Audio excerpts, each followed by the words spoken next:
നമുക്കിന്നൊരു പരിപ്പൂരി ഉണ്ടാക്കിയാലോ? അതിനുള്ള ഇൻഗ്രീഡിയൻസ് എന്ന് പറയുമ്പം ഞാൻ ഈ തുവരപ്പരിപ്പ്, ഈ ഓറഞ്ച് കളറിലുള്ള പരിപ്പ്, ഈ പരിപ്പാണ് ഉപയോഗിക്കുന്നത്. പിന്നെ നമുക്ക് ആവശ്യമുള്ള കടുക് ഞാൻ എടുത്ത് വെച്ചിട്ടുണ്ട്.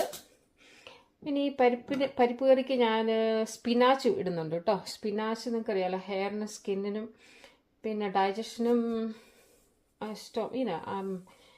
കോൺസ്റ്റിപ്പേഷൻ ഉള്ളവർക്കൊക്കെ ഒത്തിരി നല്ലതാണ് സ്പിനാച്ച്. അതിൻ്റെ കൂടെ ആവശ്യത്തിന് ഉപ്പ്, പിന്നെ സാമ്പാർ പൊടി ഞാൻ ഉപയോഗിക്കുന്നത്, അത് 1 ടീസ്പൂൺ, പിന്നെ 1/4 ടീസ്പൂൺ മഞ്ഞൾ പൊടി, പിന്നെ ഹാഫ് ഓണിയൻ, പിന്നെ ഒരു കുഞ്ഞുള്ളി, പിന്നെ 2 അല്ലി വെളുത്തുള്ളി, ഇത്രയാണ് ഉപയോഗിക്കുന്നത്. അപ്പം നമുക്കിത് പാത്രം ഓണാക്കിയിട്ട് നമുക്ക് അതൊക്കെ ഇതിനകത്തോട്ടെല്ലാം ഇടാതെ, ഞാൻ പരിപ്പ് ഓൾറെഡി ഞാൻ ഇതിനകത്ത് ഹാഫ് കുക്കാക്കി വെച്ചിട്ടുണ്ട്. അപ്പം അതിൻ്റെ കൂടെ നമുക്ക് ഇതുകൂടെ ഇടാം.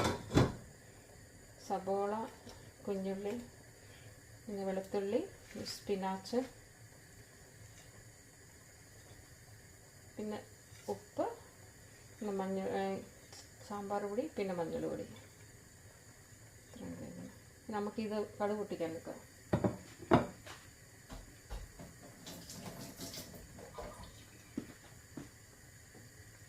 പരിപ്പ് കുഴപ്പമില്ലാണ്ട് വെന്തിട്ടുണ്ട്. സ്പിനാച്ചിനധികം വേവില്ല, ഒന്ന് വാടിയാൽ മതി.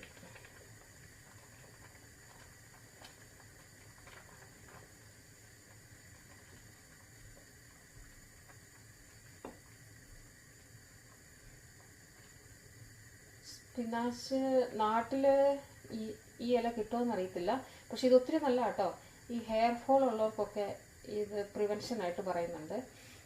പിന്നെ എന്താ പറയുക, സ്കിന്നിനും ഒത്തിരി നല്ലതാണ്. പിന്നെ കോൺസ്റ്റിപ്പേഷൻ സഫർ ചെയ്യുന്നവർക്ക് ഇത് ഒത്തിരി നല്ല. അപ്പം ഇത് ശരിക്കും പറഞ്ഞാൽ നമ്മൾ ഒഴിച്ചുകൂടാൻ പറ്റാത്ത ഒരു ഫുഡ് ഐറ്റംസ് ആണ്. ഒത്തിരി സ്റ്റഡിയിൽ പറയുന്നുണ്ട്. ഇലക്കറിയല്ലേ, ഒന്നുമില്ലല്ലോ, എപ്പോഴും ശരീരത്തിന് നല്ലതായിരിക്കുമല്ലോ. ഒരു 3-4 മിനിറ്റ് കൊണ്ട് തിളച്ച് വരും. നമുക്കപ്പോഴത്തേക്കും ഇതിന് വേണ്ടി കടുവും പറക്കാതെ